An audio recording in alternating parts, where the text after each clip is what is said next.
Olá pessoal do primeiro ano, aqui o professor Demilson Pereira Ribeiro, para a gente continuar trabalhando aqui nossa matéria de língua portuguesa.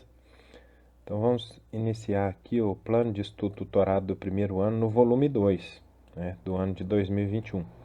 Já trabalhamos o plano de estudo tutorado do volume 1, fizemos todas as atividades, fizemos as atividades complementares.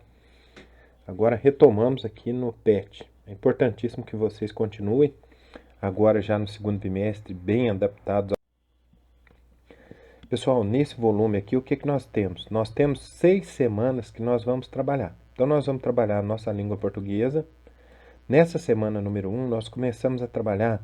Lembrando que aqui nós estamos trabalhando os gêneros textuais. Quero que vocês prestem bastante atenção nisso. Então, eu vou tentar trabalhar com vocês aqui de maneira que nós possamos desenvolver bem essa noção de gêneros textuais. Nessa semana 1, nós vamos começar a trabalhar o conto. Então, o conto nós vamos ter parte 1, parte 2. Depois nós vamos trabalhar o poema, parte 1, parte 2. Depois nós vamos trabalhar o rap. E por último nós vamos trabalhar a crônica. Então isso aqui é muito importante para que você desenvolva a capacidade de ler e interpretar texto. E principalmente para que depois, quando a gente for desenvolver os mapas mentais, vocês possam me ajudar também aí na parte de publicação dos mapas mentais, tá certo? Então eu gostaria que vocês prestassem bastante atenção nisso aí, nos mapas mentais, por favor. Então, quando puderem, dê uma olhadinha aqui no meu Instagram, no Cursinho Aprovação, e continuem acompanhando. Pessoal, nessa semana 1, então, nosso eixo temático é a compreensão de texto. Nosso tema será o conto, focos enunciativos do texto, seus efeitos e sentido. As habilidades que a gente vai trabalhar é reconhecer e usar produtiva e autonomamente as estratégias de textualização do discurso narrativo, compreensão e produção de texto. Os conteúdos relacionados, então, estão aqui: leitura e interpretação de texto. Interdisciplinariedade, nós vamos trabalhar aqui com linguagens, ciências humanas e ciências sociais. Nosso tema, então, da aula, gente, é o conto parte 1, tá certo? Nessa semana, então, o que você vai aprender? Você aplicará aqui os seus conhecimentos sobre o gênero textual, é a palavra-chave que eu falei para vocês. Conto, a outra palavra-chave importante. Bem como trabalhará os demais aspectos da estrutura e dos elementos da narrativa. Nós vamos ter uma semana inteira de estudo. A apresentação inicial é o seguinte: palavra-chave, conto. É uma narrativa curta que caracteriza-se pela concisão. O que é a concisão? É ser sintético. Linearidade, que é a sequência linear, e a unidade. São os elementos essenciais do conto. O que? O narrador, o personagem, o enredo, o espaço e o tempo. O conto consiste em uma história focada em um conflito, apresentando um desenvolvimento e a resolução desse conflito, que nós chamamos de desenlace, ou fim. Começando as nossas atividades aqui, nós temos aqui o conto que você vai ler. Foi escrito pelo escritor moçambicano Mia Couto, que é um dos mais famosos escritores da língua portuguesa na atualidade. Como você sabe, o conto é uma narrativa ficcional curta, centrada em um único conflito. Boa leitura. Então, o título é O Menino que Escrevia Versos. E aqui nós temos no comecinho: de que vale ter voz, se só quando não falo é que me entendem? De que vale acordar, se o que é vivo é menos do que sonhei? Versos do menino que fazia verso. Então, como sempre, o que eu explico para vocês? Eu não trago o texto inteiro aqui, porque eu preciso que vocês mesmos treinem a leitura, tá certo? Então, treinem com calma, leiam com calma, sempre lendo e grifando. Então, daqui, ó, ele, o pronome que faz referência ao menino, escreve versos. Quando eu uso ele aqui, eu sei já que o narrador está em terceira pessoa. Apontou o filho, como se entregasse criminoso na esquadra. O médico, então aqui nós já temos os personagens principais da história. Quem que a gente tem aqui? A mãe, o filho e o médico. Levantou os olhos por cima das lentes, com o esforço de alpinista em topo de montanha. Há antecedentes na família? Desculpe, doutor. O médico mostrou-se em tintins. Dona Serafina respondeu que não. Encontramos aqui o nome da mãe do menino. O pai da criança, mecânico de nascença e preguiçoso por destino, nunca aceitara uma página. Lia motores, interpretava chaparias, tratava bem, nunca lhe batera, mas a doçura mais requintada que seguira tinha sido em noite de núpcias. Serafina, você hoje cheira a óleo castrol.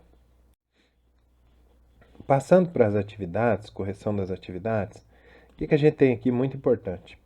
Agora que você leu o conto, responda as questões a seguir. A primeira diz o seguinte: há diversos modos de analisar o papel de uma personagem, que nós vimos ali, desempenha uma história. Vamos ver algumas dessas classificações? Na letra A pergunta: em geral, a personagem em torno da qual as ações se desenvolvem é chamada de protagonista. No conto lido, qual personagem é responsável pela progressão dos fatos na história? Descreva. Bom, personagem responsável pela progressão dos fatos na história, gente, é o menino. E o que é mais importante vocês descreverem? Que ele escrevia versos. Letra B pergunta aqui claramente pra gente: a personagem que se opõe ao protagonista por meio de suas ações é o antagonista. No conto lido, que personagem é essa? Descreva. Aqui você pode ter ideia no seguinte sentido: o antagonista da história é o pai do menino, que não se agradava com o fato de o menino escrever versos e queria, por isso, curá-lo. Letra C. As personagens ainda podem desempenhar diferentes funções na história, as chamadas personagens secundárias ou coadjuvantes. No conto lido, quais são elas? Qual é o papel delas na narrativa? Resposta que nós podemos trabalhar aqui é o seguinte: as personagens secundárias são a mãe, Dona Serafina, que tem o papel de proteger o filho da tentativa do pai de tirá-lo da escola e de levá-lo ao médico, e o próprio médico, cujo papel é tentar descobrir a causa do distúrbio do menino e tentar curá-lo.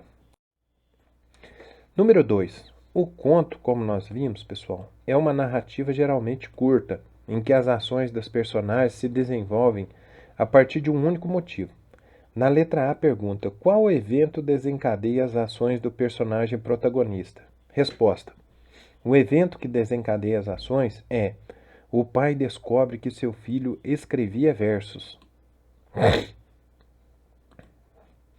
Letra B. O objetivo da personagem protagonista representa o objeto de desejo. Assim, ao ser afastado dele, instaura-se o conflito.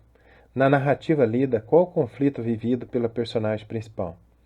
Nós podemos pensar no seguinte sentido: o conflito vivido pela personagem principal é ser proibido de escrever e de sonhar. Letra C. O fato de um menino escrever versos incomoda bastante seu pai. Por quê? Nossa resposta vai no seguinte raciocínio: o fato de um menino escrever versos incomoda bastante seu pai porque achava isso perigoso. Não tinha o hábito de ler e achava que o menino deveria namorar em vez de ficar escrevendo. O rapaz, em vez de se lançar no esfrega-refrega com as meninas, se acabrunhava nas penumbras e, pior ainda, escrevia verso. O que se passava? Mariquice intelectual. Aqui, ó, mariquice intelectual. Letra D. Quando o conflito chega a um ponto máximo, o conto atinge seu clímax. A partir daí, não há qualquer outra ação que complique ainda mais a situação. Na narrativa lida, quando isso ocorre? Resposta: o conto atinge seu clímax quando o médico Letra E, pessoal. Por que o médico sugeriu que o menino fosse internado e em sua própria clínica? O médico encantou-se com os versos do menino e queria tê-lo por perto. Número 3, o que nós vamos trabalhar aqui? Resolvido o conflito, bem perto do final do conto, uma nova situação se estabelece e põe fim à história. É o momento do desfecho, também chamado de desenlace. Na história lida, qual a situação estabelece a resolução do conflito? Nossa resposta é no sentido de que o médico interna o menino em seu próprio consultório, dando a ideia de que aquela situação está se resolvendo. A narrativa tem um final esperado ou surpreendente? Podemos raciocinar que é surpreendente, porque o médico, ao invés de internar o menino, ele pede para continuar lendo seus versos. Número 4. Quanto ao narrador, no conto O Menino que Escrevia Verso, a história é contada por alguém que não participa da história. Quer dizer, o narrador não é um personagem do conto. Como se classifica esse tipo de narrador? Que outras características lhe são conferidas? Bom, ele é um narrador onisciente que tem total conhecimento sobre as personagens e os fatos da história. A número 5 e a número 6, gente, são questões do tipo teste, são aquelas que nós marcamos o xizinho. Na número 5, coincide aí com a letra A, o narrador está em terceira pessoa. No comecinho lá do texto eu marquei para vocês lá a presença do pronome ele. Na número 6 também, o menino é limitado em suas habilidades, por isso precisa ser protegido pelo doutor, que o acolhe e o incentiva. Tá joia? Pessoal, nessa semana aqui, por enquanto, a gente não vai trabalhar os nossos esquemas de memorização, mas os que tiverem interesse, né, às vezes, se vocês depois prestarem bastante atenção e forem identificando as características dos contos, lembre que na próxima aula, na semana 2, aí eu vou cobrar um mapa mental sobre o que é o conto, tá certo? Continuo usando aqui o exemplo que vocês produziram, a Maria Gabriela, a Karine, a Ana Júlia produziram nas primeiras semanas. Peço que vocês continuem desenvolvendo os mapas mentais, porque isso desenvolve muita curiosidade e a criatividade de vocês. E eu gosto sempre de poder publicar aqui no nosso Instagram para demonstrar que vocês estão realmente desenvolvendo muito. Essa é a nossa primeira aula, gente, desse PET volume 2. Espero que vocês entendam, façam todas as atividades, tá joia? Um abraço, fiquem com Deus, até a próxima aula.